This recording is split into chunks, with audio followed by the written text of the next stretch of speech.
Welcome to Homeland Review channel.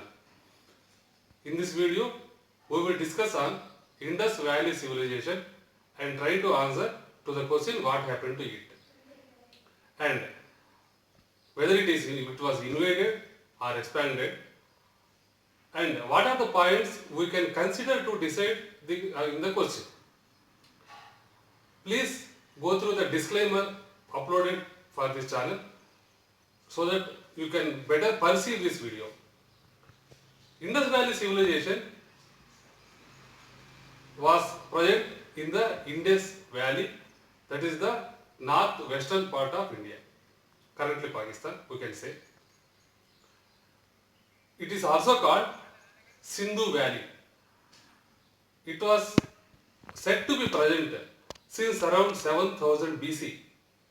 Discoveries from archaeological excavations suggest that the civilization was in its peak around 2600 BC and it declined around 1700 BC and became extinct by 1300 BC. This civilization was on the lands just below the Himalayas, on the fertile lands with good river water sources.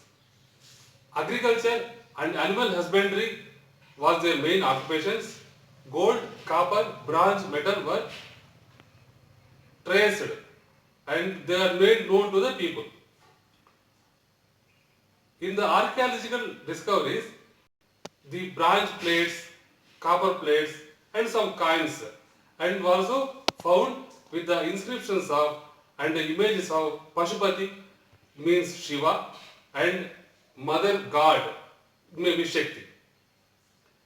There was well developed architecture found in excavations. Towns and cities style living was known to them. Advanced drainage systems, bathing facilities were also found. And we don't know about their language. Only hieroglyphs, we can say that image language was there, that was found on the inscriptions on the copper plates and the coins, whatever we found. We also found some clay toys. So children toys were also found there. And the meaning of the hieroglyphs are not known to us and they are not decoded as on date. The buildings were intact, means there was no signs of the destruction and the people left the civilization. We don't know what has happened to them. This gives us a point for our discussion. What happened to those people? Why they left the place? Where they had gone? Were they invaded or migrated to some other places? If invaded, who has invaded them? If migrated, where they had gone? Where they had got migrated? Before coming to some conclusions, let us see what happened in this region. I can say what happened in India after this. Since 1500 BC to 1500 BC, Janapadas were found in almost all parts of the India, starting from Gandhara Janapada in the northwest region. That is, we can say that Kandahar region, okay, current Kandahar, right? And there were 62 Janapadas all around the country. Out of them, 16 were Mahajanapadas. Janapada is a place where people were living. Jana means place. Pada means a small place. It may be a hamlet, it may be a village or town or city, whatever it may be. Slowly, dynasties emerged out of the Janapadas. Notable dynasties were Haryanka dynasty, Shishunaga, Nanda, Maurya dynasties. And for the point of our discussion, current discussion, we will stop here at the Maurya dynasty. And we will discuss on the dynasties in very brief fashion.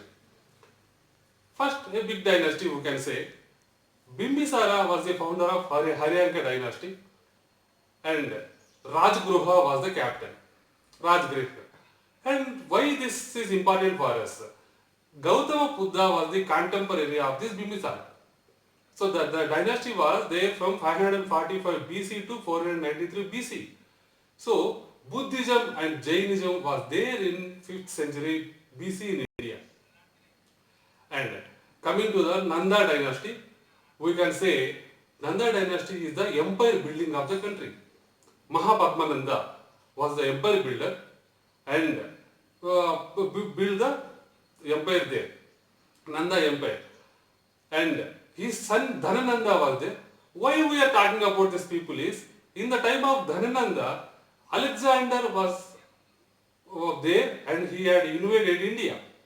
Alexander starting his invasions all over the world and came to India, and he has fought with Porus. Porus kingdom was just adjacent to Nanda empire at that point of time. Alexander defeated Porus and given Porus kingdom to him as a prize, we can say, because of the attitude which was impressed Alexander very much. And Alexander did not venture to invade Nanda empire because there was a big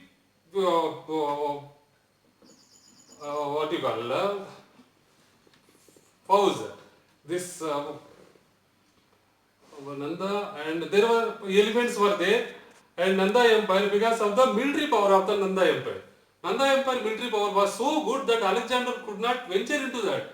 So he has returned to his location, and he has appointed one man called some man. His Nanda empire, please note that he Porus. 1 minute, I will say his name is Seleucus Nicator. Seleucus Nicator was the governor of this kingdom which was conquered. That is Porus kingdom, we can say. Now, the next. So this is to inform that we were having Greeks adjacent to Nanda empire at that point of time. Now then comes to Chandragupta Maurya, the father of the Maurya dynasty. Maurya dynasty again fought with Seleucus Nicator in 305 or 306 BC, and again he has united the kingdom into the Magadha empire. The grandson of Chandragupta Maurya is known as Samrat. Is Samrat Ashoka. Samrat Ashoka expanded the kingdom further and he united India with this empire, and this was a very big empire of Ashoka at the point of time, and we got rock edicts in the time of Ashoka. Please give attention here. The rock edicts are the first archaeological evidences we got for the time throughout Janapadas.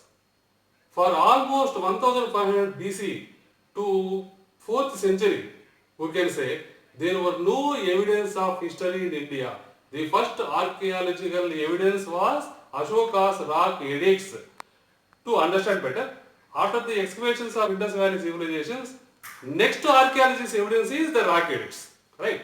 From the rock edicts, we came to know that the language spoken was Sanskrit, but not in very developed form. It was very Prakrit form. Prakrit means what? Natural. And Sanskrit is refined, what you call. So refined form was not there, it was in natural form, Prakrit was there, and script was used, Brahmi script. The Devanagari script was not there at the point of time, Brahmi script was there. Thereafter, archaeological evidences of Brahmi script we found in different parts of India with different levels of development, we can say. Well, the age of the archaeological discoveries are determined at the level of depth we found them. That is the base for the determination of ages of the archaeological development. What you call archaeological things we found. So now, archaeological evidence of Brahmi script with different development level found throughout India. We had rock edicts and the terracotta inscriptions in Tamil Nadu found that these more primitive form, like we found those inscriptions and these potteries and all within the depths of the land where this was said to be the predated to Ashoka's architects. So according to archaeology, now Tamil has emerged as the oldest language in India. Yes, it is older than Sanskrit. Not till the end of the 2nd century BC, Sanskrit evolved as a complete language, we can say, Sanskrit. So that is Prakrit to Sanskrit in the spoken sense, Brahmi to Devanagari in the written sense, script. All known Sanskrit writings happened afterwards only. Okay, first archaeological evidence of Sanskrit language was Ayodhya inscription of Dana and Gosundi Hatibada, we can say Chittorgarh, in the 1st century BC. So we can say this developed Sanskrit language we found in the 1st century BC. All known Sanskrit literature happened afterwards. Post this period, Sanskrit texts, in the Sanskrit texts and the literatures, the word Arya was there. It was referred to an elder person or noble person like Bhishma, Rama. Not in the entire history from 1500 BC to 1st century BC. For almost 1400 years, there is no term Arya. The word was not used anywhere. Okay, and the history didn't know that. So only somebody writer has written that we came to know that. Okay, it was actually the term Arya does not represent any ethnicity. This does not any clan or ethnicity. Only in the literature, post development of Sanskrit, the noble elders are referred to as Aryas in their names. And the abode of the places that was called Aryavarta. So Aryavarta does not represent or refer to a place occupied by a particular clan or particular group of people or particular ethnicity. There is no race called Arya in India. There are some words in use at the point of time to refer the people from different geographical locations. For example, the Andhra people, we can say, they belong to Andhra Pradesh. They live in the place of area of Andhra Pradesh. And Kalinga people, the Kalinga area is there. We refer to the Kalinga places. And Dravida is there. So Dravida means where 3 seas will connect. Now the part of Tamil Nadu and some part of Kerala and so these names, these terms, Arya, Aryavata, Dravida were used by the people to destruct the integrity, unity of India. They have found that word, they try to utilize the word to destruct the unity. So this is the reason for selection of this topic for us for the today's video to examine that. So given the ongoing controversies of the subject, who can say the persons or groups whoever done that, they have succeeded to some extent. We will see some discussion points which prove that the invasion of Arya was not happened, that was a myth. And more than myth, we can say this is a this is a controversial topic. This is a conspiracy. This is the conspiracy done by the people to distract the entire race, to weaken the unity of a country. So we can go to some points where we can see that there is no invasion happened, and the Aryans was not that is not a clan actually. That is not an ethnicity what we have already discussed. And now we will see some points. In earlier civilization of this Indus Valley civilization, there were no signs of destruction, fight on the buildings. So there was no destruction. The buildings were intact. So everything was good. And number 2, no one followed the invasion for almost 1200 years. Because if some country has came to India and they have occupied that location, so some other people from the same country, invade what you call that other country, will again come to the place to have their dynasties also. So nobody came to India afterwards. So for almost 1200 years, till the Greeks came to India and Alexander came to India, nobody has come for invasions, right? And at that point of time, no country in India, in world, was speaking Sanskrit language. Sanskrit language is the language of this land, the India. So, if Aryans were somebody else and they belong to some other country, they must have spoken some other languages. So, the Sanskrit language has developed here only, right? So, there is no country in the world where speaking Sanskrit at the point of time. So, this gives us a direction that there was no invasion happened over there.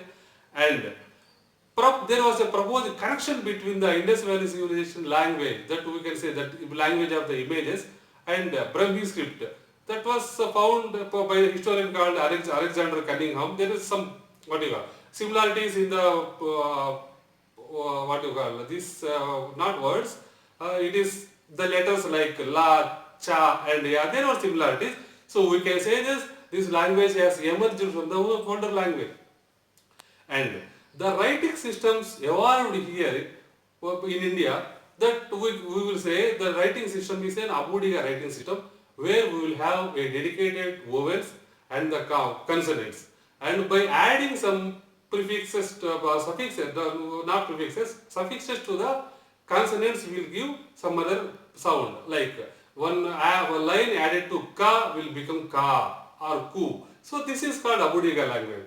In the other parts of the world, the other language systems evolved were either Abjads. Abjads, for example, example of the Abjad language is Arabic, or alphabets. The remaining word, English, whatever other languages, they are alphabets. So Abhudiga language developed here because it has taken so much long. Correct. Right. And coming to the deities. So Indus Valley civilization people were having Shiva at their deity, and the people we can say that the next generation people we can say called Aryas by this the people who are trying to destroy the race, they also has Shiva as their deity. So if the language was same and deity was also same, so it means that the people of Indus Valley civilization has migrated to other parts of India. Okay, and writing systems were there. Right. These are the evidences that the Indus Valley civilization people they got migrated to some other parts, and they had their own language. Sanskrit have developed from Brahmi Lipi, and the Prakrit has become Sanskrit throughout so much of evolution, and that is all.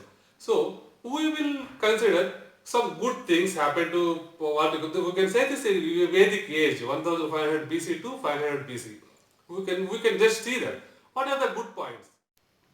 The good points we can observe in this Vedic age is the republic concept. There were some republic Janapadas where there was no king. The people of the Janapada will elect their leader. They will lead the clan. That is the what we call foremost good thing we can see there.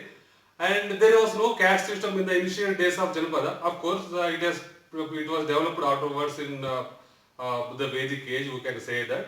And the best thing is the Vedic age has given an excellent, the best, one of the best languages in the world. That is Sanskrit.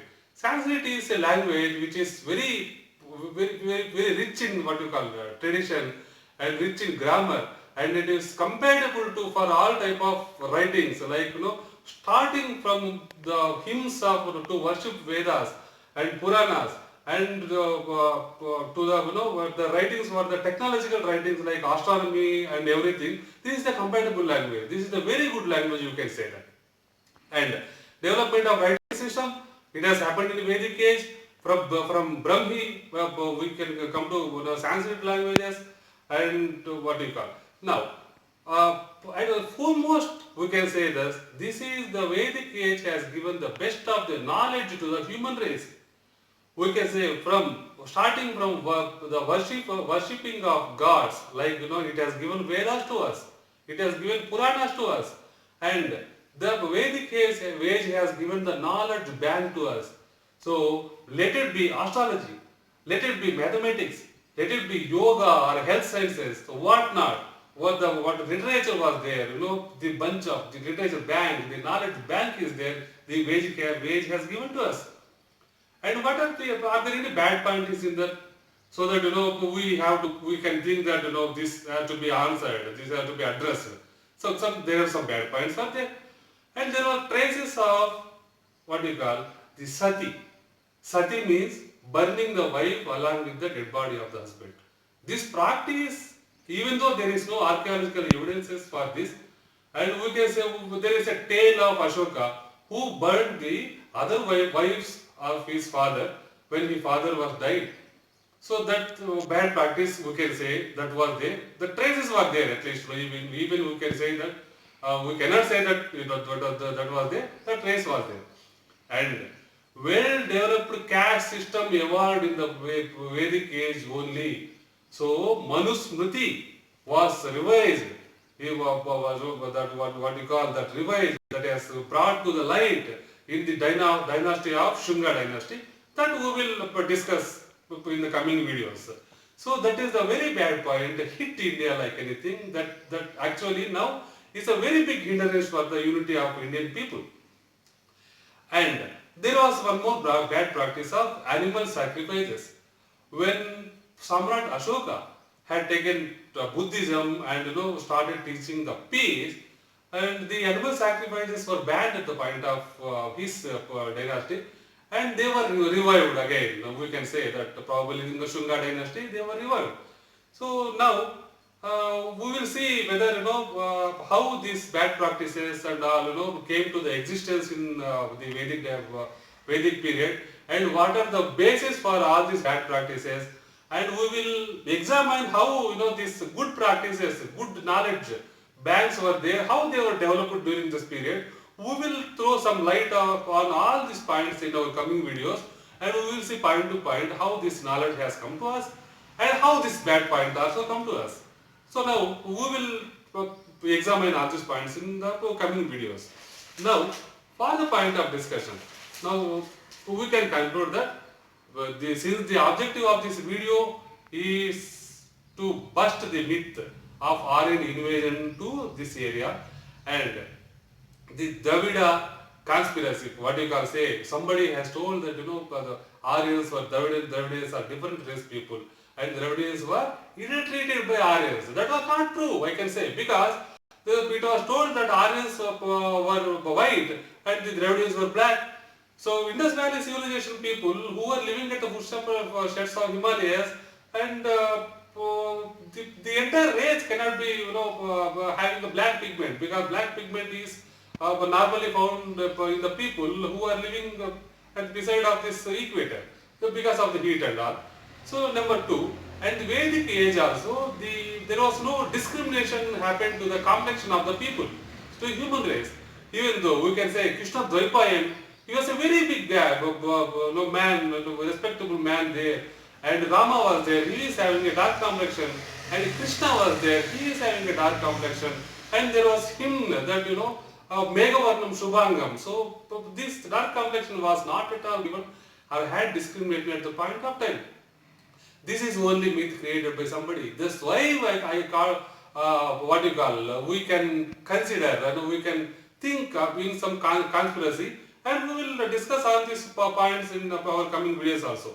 Only thing is this is to say that Aryans or Dravidians, there are no different races. Okay, and the invasion was not happened. This does not. There is no evidence of this invasion at all. So because of this objective only this video was done. So we have not covered the history entirely and extensively. Okay, and we will cover all these points in our coming videos. Like please share your ideas on this, your doubts and your concerns in the comment section, so that we can try to answer your concerns, and also and we will share your concerns also and your thoughts also. Okay, good thoughts can also always be what you call shared, and we can develop this content and add a tremendous value to the content, right? And please subscribe the channel. and please go through the vision and what is the mission of this Homeland Review channel, so that we can perceive these videos better. And if you feel that, and you know that any content of these videos are covered by intellectual property right act or any act, please let us know so that we can modify or delete them in the videos. Okay, thank you very much for watching, and look forward for more videos from this channel. Thank you very much.